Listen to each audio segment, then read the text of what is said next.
It was supposed to be routine. One of those polished, tight-scripted presidential visits meant to stir headlines but not emotions. We were in the fourth vehicle of the motorcade, rolling through the faded edges of a forgotten Pennsylvania town that hadn't seen prosperity in decades.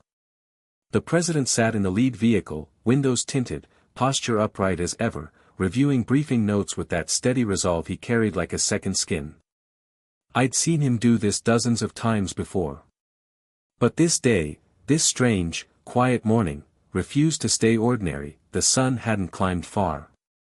It spilled across the cracked roads like an old film reel, warm and gold, revealing too much and too little at once.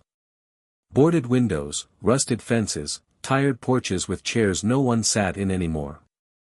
And yet, it wasn't the town's decay that made the president lift his hand and tap the glass. It was the boy that I almost didn't see him. He stood just off the shoulder of the road, dusty sneakers rooted in dry weeds, a homemade sign trembling in his grip. It was made from what looked like a flattened cereal box, scribbled over with thick marker strokes. A child's handwriting. Uneven. Desperate. Please read. It's for MOM. He wasn't waving. He wasn't cheering. He was just, standing. Waiting. And shouting something none of us could hear over the thrum of the engines. The order came over the radio like an electric jolt, full stop. POTUS wants to exit. We never stop. Not without a plan, not without prior clearance, and never for civilians along the road. But he was already opening the door. The air shifted immediately, Secret Service scrambling, boots striking asphalt, eyes darting across rooftops and alley mouths. But the president didn't wait. He moved with that oddly careful speed of his, like a man walking into a memory rather than a moment. I followed, 2 steps behind, my heart thudding with all the reasons this should not be happening. The boy looked up as we approached. He couldn't have been more than 9, maybe 10. Pale freckles, crooked front tooth, hair sun-bleached at the tips. He held out the letter without a word, his lips trembling now. Not from fear, but urgency. The kind of urgency children aren't supposed to know. President Biden crouched, not bent, not leaned, but crouched, so their eyes were level. He didn't speak right away.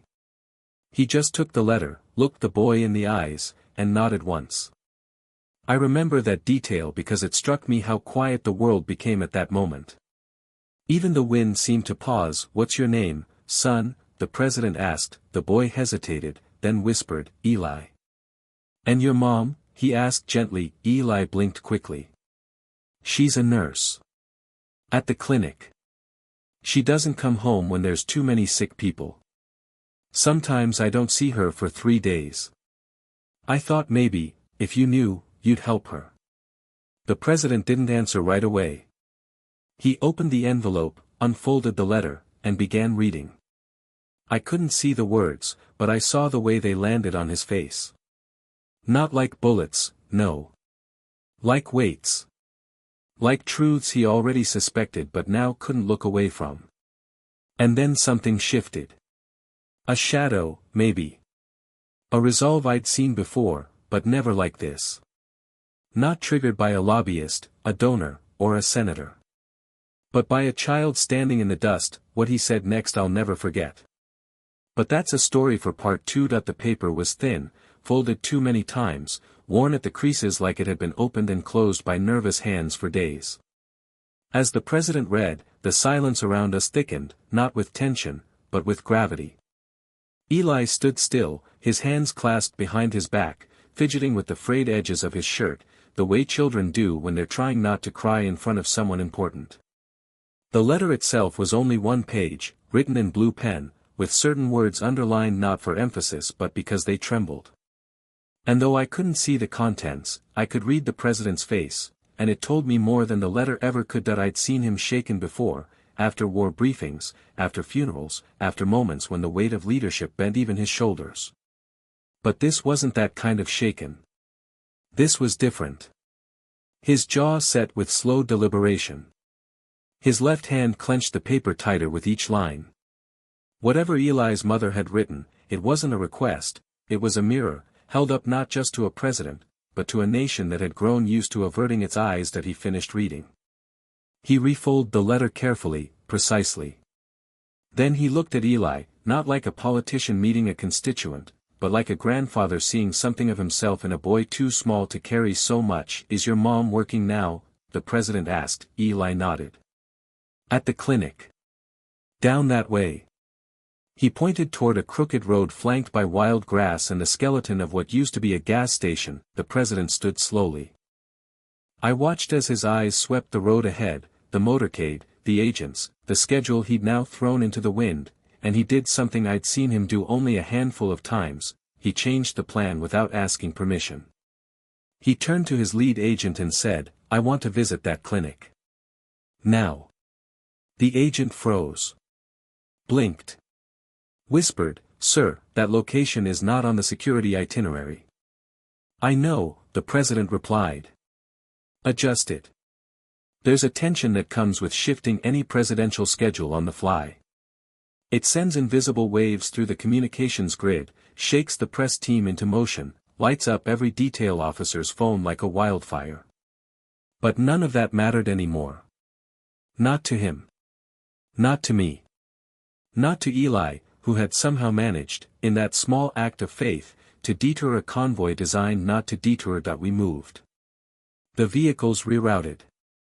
Agents fanned out like water around stone. And the president?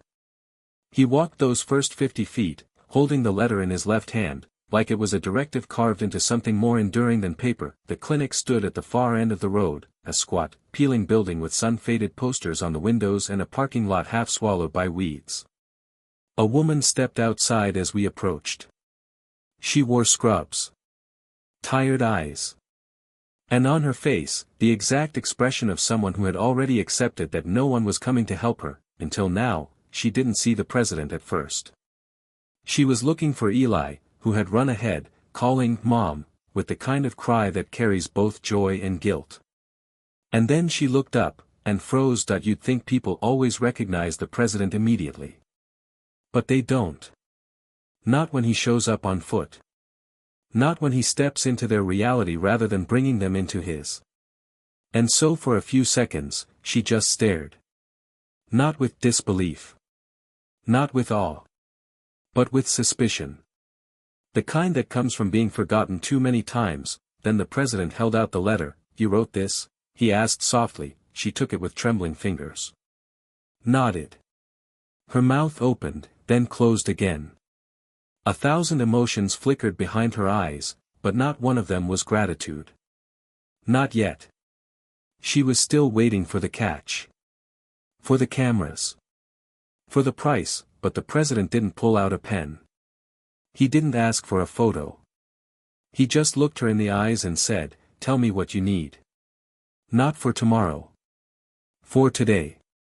And she did. Inside that clinic, among plastic chairs and outdated medical charts, I watched a nurse break her silence and speak, not like someone giving a complaint, but like someone lifting a burden they never expected anyone to help carry. No gloves. No speeches. Just honesty. She spoke of shortages, of insulin kept in too warm fridges, of gloves reused more than policy allowed, of being the only night nurse for 2 counties. And she didn't cry once. Not even when she mentioned the woman they'd lost last week because the backup generator failed. The president sat beside her. No script.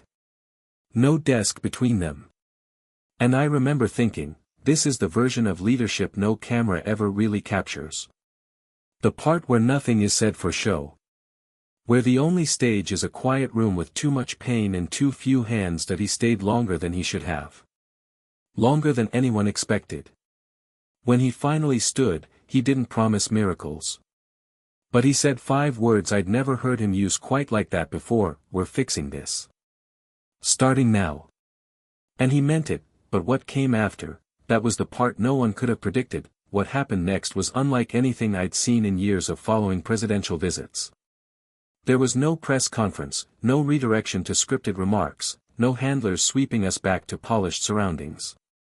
The president walked out of that clinic, stepped into the sunlight, and instead of getting into his vehicle, he turned to the town itself, as if the street, the buildings, and the people watching from behind curtains and screen doors were the audience he had really come to see. That I stood a few feet behind him, notebook forgotten, headset crackling faintly with urgent voices asking why the schedule had stopped cold.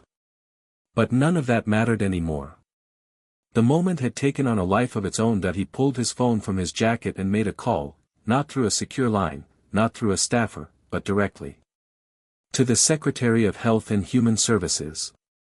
No greetings. No pleasantries. Just one question: why does a clinic in rural Pennsylvania have no backup generator, no proper refrigeration, and no night staff? There was a pause on the other end. I could hear it even from where I stood. Then the president continued, his voice low and firm, not angry, but clearer than I'd ever heard it, because I just sat with someone who's been patching a medical war zone with duct tape and willpower. That's not policy. That's failure. I want answers by morning. And solutions by the end of the week. He hung up. Slid the phone into his coat. And for a moment, he just stood there, eyes scanning the street, watching the people who had quietly emerged from their homes. An elderly woman with curlers in her hair. A man in oil-stained overalls.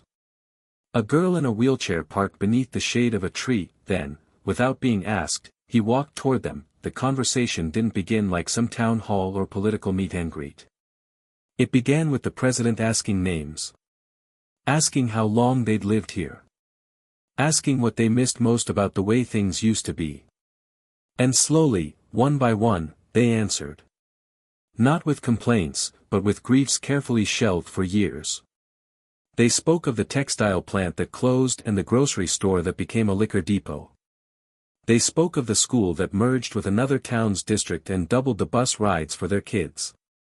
They spoke like people who had spent a decade being told that their suffering wasn't loud enough to matter, and the president, he didn't interject.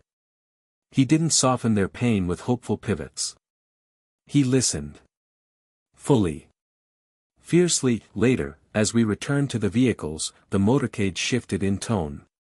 We weren't heading to the ribbon-cutting ceremony planned for the next county. That event was postponed with a single phone call. The president ordered the staff to call the governor's office. He wanted to know which other counties had clinics operating without essential backup systems. I watched one aide pale at the request. They knew the answer wouldn't be comforting. As dusk settled over the two-lane road leading back to the city's edge, I sat across from the president in the back of the SUV. The leather seats, the dim cabin lights, the hush of movement around us, all of it felt oddly distant. He held Eli's letter again in his hands, fingers tracing the folds, eyes far away. That I finally asked the question, "Sir, why this letter? Why today?" He didn't look up right away. When he did, his voice was quiet but etched with steel, because once, years ago, I watched my own mother stitch a ripped bedsheet by hand after a double shift at the hospital. Because I know what it's like to want to help someone and have no power to do it. And because if we say we care about working families, but we let clinics like that rot, then we're not leading. We're lying. There was no follow-up. None needed. By midnight, a draft directive had been sent to 3 federal departments. By morning, funding pathways were being re-evaluated. And by week's end, Eli's mother would receive a phone call she never expected, from a cabinet secretary offering support, not as charity, but as correction. The story would eventually leak. Not because we told it, but because someone filmed part of that dusty roadside exchange. The video would go viral. There would be headlines, op-eds, political heat and praise alike, but I remember none of that as vividly as I remember the look on Eli's face the next time we saw him. It wasn't announced. No podium, no media bus, no press wristbands fluttering in the breeze. The town hadn't changed. The corners were still cracked, the signs still faded. But something invisible had shifted. I noticed it first in the way people stood. Not hunched, not hidden, but present. Watching. Waiting. Not for rescue, but for recognition. And recognition was precisely why we'd come back. The president didn't wear a suit this time.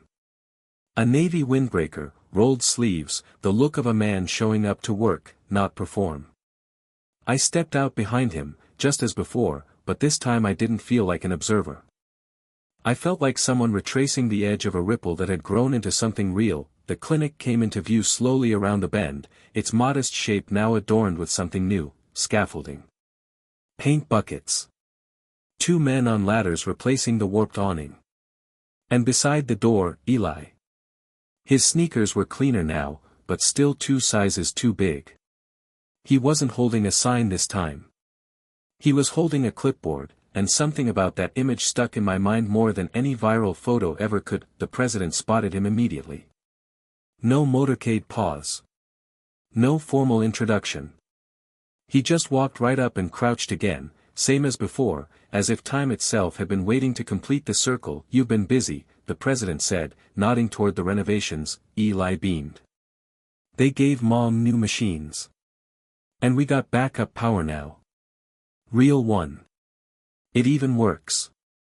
He said it with pride, not gratitude. And that mattered. The president smiled, then leaned slightly closer. "Can I ask a favor?" Eli blinked. "Me?" He nodded. "I'd like to hang your letter in the Oval Office. Just the first page. You can keep the rest. But I want a reminder on the wall. Not of what's wrong, but of what happens when someone speaks up." Eli didn't answer right away. He looked at his mother, who stood in the clinic doorway, her expression a mix of disbelief and something deeper, relief that didn't need words. She nodded once. Eli turned back and handed the page over. "Okay. But only if you promise not to forget again." The president took the paper. Folded it slowly. "Deal." The rest of the visit passed in pieces, small conversations, quiet gestures. He spoke with volunteers laying the new foundation for a wellness room. He listened to a local teacher describe how they'd lost 5 students last year, not to violence, but to slow disappearances, kids pulled out by broken systems and moved like luggage from place to place. And at every turn, the president didn't offer applause. He offered time. His time. Hours later, as the sun lowered and painted the town in copper and smoke, we made our way back to the vehicles. The road shimmered with heat lines. Crickets had begun their slow song in the tall grass. And I realized something strange. No one had taken a selfie, not because they hadn't been allowed. But because, somehow, everyone understood that this wasn't a moment for capturing, it was one for carrying. Like a letter. Like a promise. Back in the car, the president sat with the page in his hand, smoothing its corners with a kind of reverence I'd only seen in churches. He didn't speak for a long time. Finally, just before we merged onto the highway, he said, "That kid changed my year." I looked at him. "Your year?" He nodded slowly. "Some speeches win headlines. Some policy gets passed. But sometimes, one letter forces you to remember who you told yourself you were going to be." We didn't speak again for miles. And I didn't need to. Some stories don't shout. They whisper, until the whisper becomes the road you choose to walk. This one had started with a child and a sign. And ended with a nation being reminded that course corrections don't always come from polls, committees, or cable news. They come from voices small enough to be missed. Unless you stop the CAR.in Washington, time does not walk, it sprints, claws, devours. You plan a week, and it vanishes into calls, crises, and speeches never quite spoken the way you meant them. But even amidst that chaos, the letter stayed. Framed in a modest black border, hung just to the left of the Resolute desk. Not under spotlight. Not on camera. Just visible enough to catch the president's eye every time he leaned back in thought. Visitors rarely asked about it. When they did, he'd gesture toward the frame and say simply, "A reminder.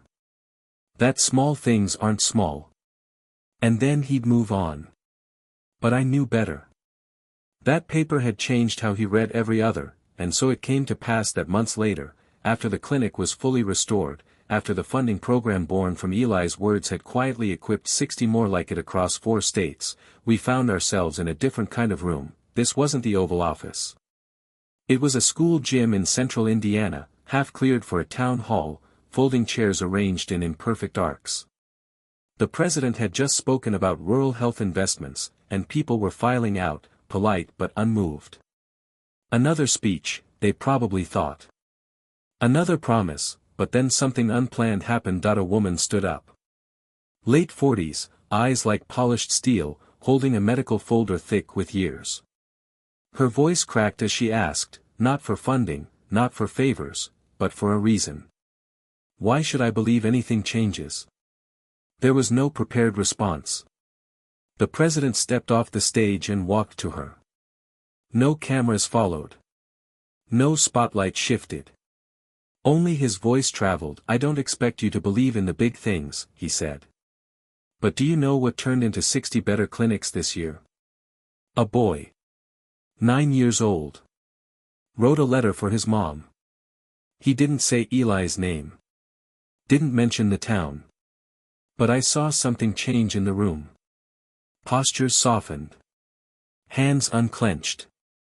Not because they suddenly believed, but because they'd been shown belief was still possible. After the event, while aides swarmed the press gaggle and Secret Service reset their routes, I found him standing alone in a narrow hallway, eyes closed, fingers resting on the pocket where a folded copy of that letter now always traveled. Not the original, that stayed in the frame. This was his version. Worn, creased, nearly translucent at the folds, still carries weight, he murmured, without opening his eyes. That I didn't respond, because some moments don't call for echo. They ask only to be held. The final scene, if it can be called that, came late in the year. Eli's mother received a handwritten envelope from the White House. Inside was a small photograph.